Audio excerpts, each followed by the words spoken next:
In September 2023, the leader of the Kurdish regional government reportedly sent a letter to US President Biden.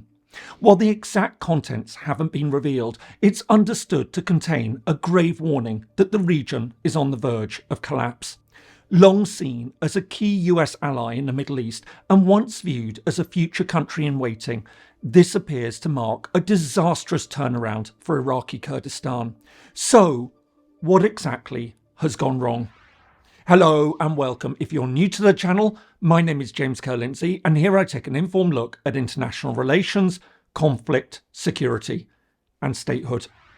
Around the world, many ethno-national groups are trying to create their own countries. While few will ever get very far, a small number manage to gain control over a territory and go on to develop many of the trappings of statehood, including national symbols, governmental institutions and even armed forces. However, in a world that almost always rejects unauthorised attempts to break away, these de facto states, as they're commonly known, usually exist in limbo.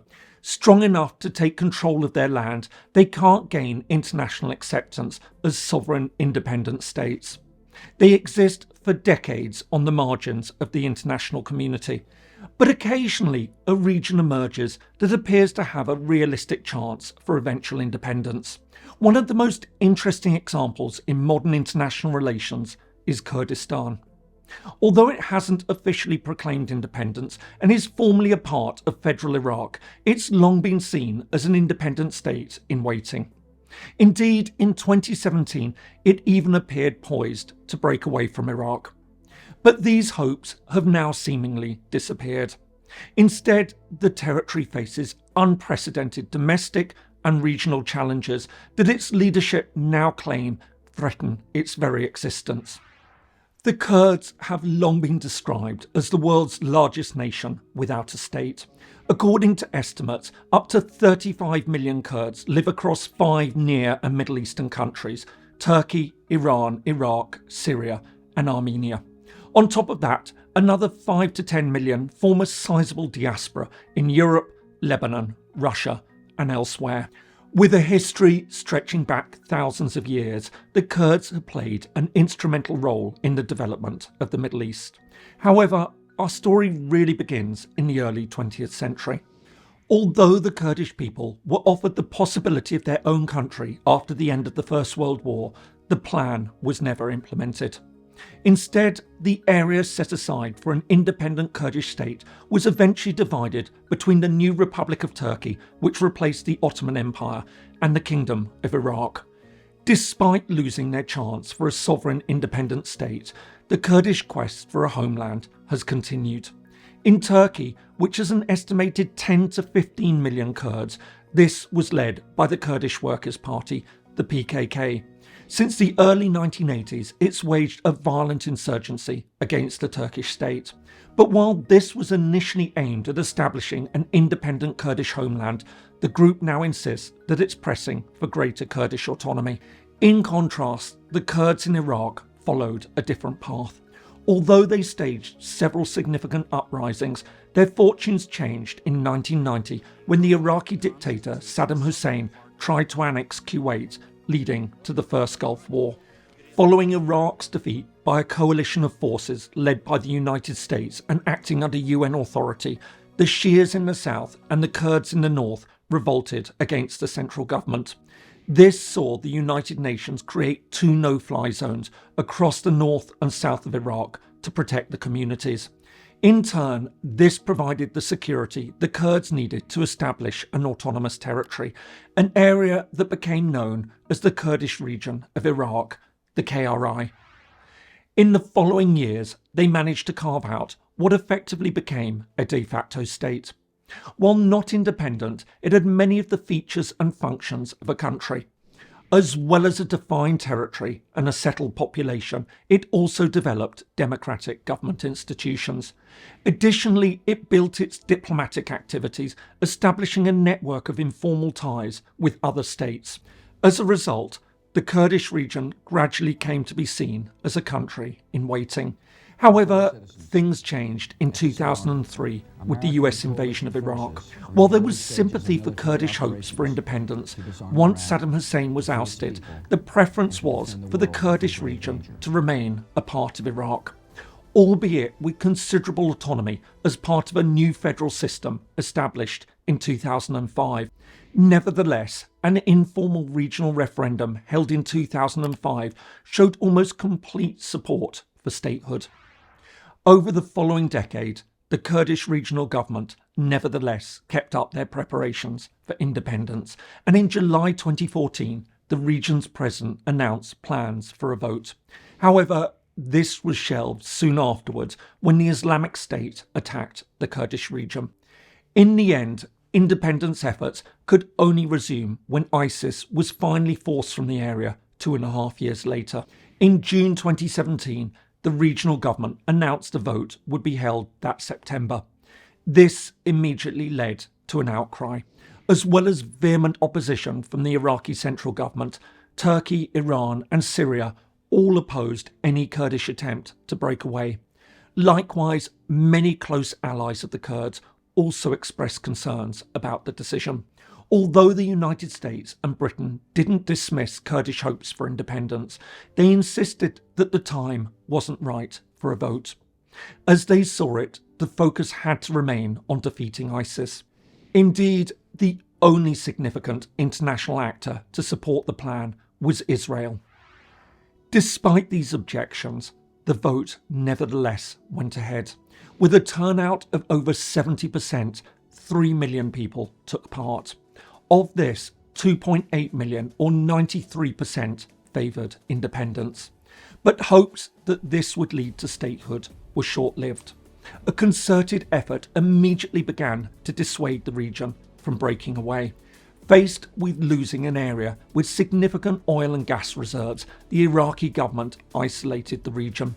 As well as suspending all international flights to and from the KRI, it also took control of border crossings with neighbouring Iran. And even more significantly, Iraqi forces seized disputed territory that had been captured by Kurdish forces in their battle against ISIS. This included the oil-rich region of Kirkuk. At the same time, neighbouring states moved to prevent any secession. Iran and Turkey indicated that they would impose sanctions and other punitive measures if the Kurdish authorities proceeded with their plan. This would leave the landlocked new state completely isolated. But perhaps even more importantly, key allies clarified that they too stood against any declaration of independence. Having failed to dissuade the Kurdish authorities from holding the referendum, Washington announced that it didn't recognise the results of the vote and wouldn't recognise an Iraqi Kurdish state created by a unilateral declaration of independence, a position shared by other key Security Council members. Faced with this overwhelming opposition, the regional government had no choice but to back down. Within weeks, it announced that the referendum results had been frozen, and 2 months after the vote, the Iraqi Supreme Court ruled that secession was illegal and annulled the referendum, a decision that went unchallenged by the Kurdish authorities. So, given just how close the region appeared to declaring independence in 2017, what's led to the current worries that Iraqi Kurdistan may now be about to collapse? First, the region has come under growing pressure from the central government in Iraq. As well as their long-standing differences over independence, in recent years the two sides have been increasingly at loggerheads over energy. Having already taken control over Kirkuk, in March 2023, Baghdad won a critical case at the International Court of Arbitration after alleging that Kurdish oil exports via Turkey were illegal. This victory immediately halted a hugely lucrative trade of 450,000 barrels of oil per day. All this has put increasing pressure on the Kurdish regional government. Having seen oil revenues collapse, it's now struggling to pay its regional officials and administration. The second key factor is Iran. In recent years, Tehran has faced a growing Kurdish separatist threat of its own. Arguing that these militant groups are taking refuge in Iraqi Kurdistan, Tehran has pressured both the Iraqi central government and the Kurdish regional government to act, ordering them to disarm terrorist secessionist groups. This has led to increasing incursions into the KRI by Iranian-backed Shiite militias. To add to all this, matters are made even more difficult by the entrenched divisions within the Kurdish population in Iraq. This is divided into two main factions. The Kurdish Democratic Party, the KDP, currently controls the presidency and the government and is the largest party in the Kurdish parliament. Its main rival is the Patriotic Union of Kurdistan, the PUK, which has traditionally held the Iraqi federal presidency. Having been long-standing rivals, the PUK has increasingly turned to Iraq's Arab community and to Tehran for support. This has extended Baghdad and Tehran's political and strategic reach into the Kurdish area. Additionally, other factors are also destabilising the region. These include concerns about widespread corruption and reports that the human rights situation is declining, a particularly worrying sign given that Iraqi Kurdistan was long considered far more democratic and open than its neighbours. All this has made the region increasingly unstable, and it's this that explains the alleged plea for help to the United States. In his letter, Prime Minister Masroor Barzani was claimed to have painted a stark picture, arguing that the region was bleeding economically and hemorrhaging politically. He claimed that the crisis might lead to the collapse of Kurdistan and even the Iraqi federal system put in place after 2003. But is this call for US assistance likely to make much difference? In truth, observers have their doubts. To be sure, the United States maintains an active interest in the region. As well as providing significant aid, it supports the Kurdish militia forces and maintains a sizable diplomatic presence at its consulate in the regional capital, Erbil. However, many observers have long insisted that the United States isn't as engaged as many feel it could and should be. Moreover, its power to act has now seemingly deteriorated. Having formally withdrawn from Iraq in 2011, Washington's influence on the ground has steadily waned. At the same time, neighbouring Iran has become a much more prevalent actor. On top of this, many argue that Washington is far more focused on other issues, most notably the war in Ukraine and growing concerns about Chinese military action against Taiwan. As a result, there's a sense that there's neither the political capability nor the diplomatic bandwidth to act. But whether all this will see the collapse of the KRI is hard to say. Over the years, it's been remarkably resilient, albeit with essential outside support from the United States and others. But even if it doesn't fall, Iraqi Kurdistan, long seen as a possible candidate for future statehood, is undoubtedly far weaker than it was just a few years ago. Under threat from Baghdad and Tehran and internally divided, its days as a country in waiting may now have ended. I hope you found that useful. If so, here are some more videos that you might find interesting. Thanks so much for watching, and see you in the next video.